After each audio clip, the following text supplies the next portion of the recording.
মানে stress management এখন এতটাই প্রয়োজন হয়ে পড়েছে যে প্রত্যেকের উচিত আহ, এটা জানা। প্রথমেই বুঝতে হবে ব্যাপারটা যে আমার জীবন, আমি একজন মানুষ, একটা দুর্লভ মানুষ জীবন, আমার মনুষ্য জীবন, এটা আমি পেয়েছি, ঠাকুরের কৃপায় পেয়েছি, ভগবান আশীর্বাদ করেছেন, আমি মনুষ্য জন্ম পেয়েছি। বেসিক যে জিনিসগুলো থেকে না আমাদের একদম সরিয়ে দিচ্ছে এই জাগতিক জীবনের যত ব্যস্ততা, কাজ কর্ম, অফিসের আননেসেসারি টার্গেট মানুষকে পিষছে রোজ, যার কোনো দরকার নেই। মুনাফাটা নেবে কিন্তু তারা, হ্যাঁ, আর আমরা তাদের খিদমত খাটতে এখানে আসিনি। আমি কিন্তু এটা বলতে চাইছি না চাকরি নয়, কিন্তু আননেসেসারি টার্গেট, এই এতটা করতেই হবে, এতগুলো কাস্টমার চাই চাই, এই জিনিসটা যারা করবে হয় তাদের মুখের ওপর বা সামনে দাঁড়িয়ে একদম চোখে চোখ রেখে জিনিসটা বোঝাতে হবে যে এটা কতটা অসম্ভব। ইটস ইকুইভ্যালেন্ট টু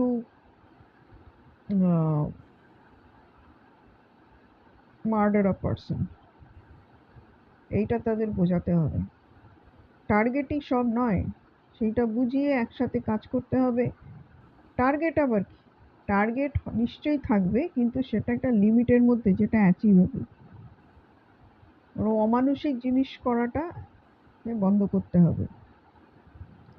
আর চাকরির উপরেই চূড়ান্ত নির্ভরতা, পয়সাই সব, এই চিন্তাগুলোকে আস্তে আস্তে আস্তে আস্তে মাথা থেকে বার করুন।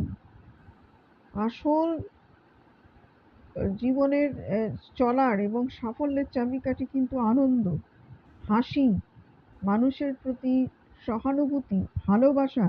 এগুলো শুনলে হয়তো মনে হবে জ্ঞান দিচ্ছি খুব ভালো, কিন্তু যদি একটা বছর একটু এগুলো চর্চা করে আপনারা দেখেন, তখন আর আমাকে উল্টে জ্ঞান দিচ্ছি বলবেন না, উল্টে বলবেন আপনি দিদি যা বলেছিলেন ঠিকই বলেছিলেন। এটা নিজের পার্সোনাল আমি রিয়েলাইজেশন থেকে বলছি। একদম না। জগতে সমাজে যত রকম ব্যবস্থা এখন করা হয়েছে মানুষকে পিষে পিষে তার মানে জীবনের সৌন্দর্য শেষ করে দেওয়ার, সেই পেশাইগুলো থেকে আপনারা বেরিয়ে আসুন। পেশায় নিচে পড়বেন না। চাকরি করবেন, কাজ করবেন, ব্যবসা বাণিজ্য করলে আরো ভালো, খুব ভালো কথা, কিন্তু নিজের স্বকীয়তা বজায় রেখে। পয়সা এমনি আসবে আপনার কাছে, এমনি, লিখে নেবেন। যদি আপনি ভালো মানুষ, সৎ মানুষ, ভালোভাবে কথা বলেন, ভালো, খুব খারাপ সিচুয়েশনেও কিন্তু আপনাকে ভালো থাকে। একজন আপনাকে গালাগাল দিচ্ছে, যা তা বলছে, অপমান করছে, আপনাকে কিন্তু চোখ বন্ধ করে নিজের মনের দিকে তাকাতে হবে। আমি চুপ থাকবো, ও বলছে সেটা ওর রুচির ব্যাপার, ও বুঝছে না, ওকে ও যত আপনার ওপর ইয়ে করবে, আপনি হয় একেবারে চুপ থাকবেন, কিন্তু ওর চোখে চোখ রাখবেন এবং খুব দৃঢ়তার সাথে ওর চোখে চোখ রেখে চুপ থাকবেন।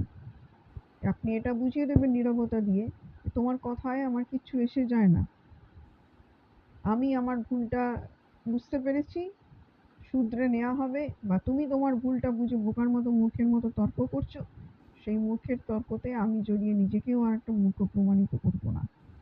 সব থেকে বড় কথা, আপনার অন্তরে যে অন্তরাত্মা, সেই কিন্তু পরমাত্মা, সে সবসময় আপনার সাথে জুড়ে আছে, এটি সবসময় মনে রাখবেন। আজ এটুকুই।